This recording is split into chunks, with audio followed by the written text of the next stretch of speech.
আছে রোস্টেড চানা, তো আমি এগুলো বেছে নিই।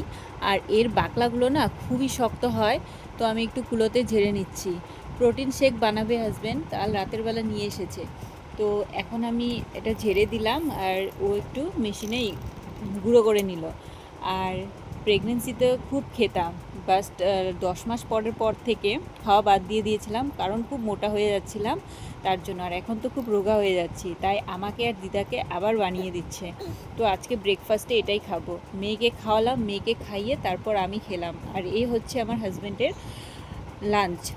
আর দেখো সকালবেলা একটু ওয়েদারটা খারাপ ছিল, এখন ওয়েদারটা খুব ভালো করেছে, রোদ দিয়েছে। তাই ভাবলাম যে লেবুর আচারটা একটু বাইরে দিয়ে দিই রোদে। লেবুর আচারের মধ্যে মশলা দিইনি, খালি তেল দিয়েছি আর কাঁচা লঙ্কাও দিয়েছি এর মধ্যে।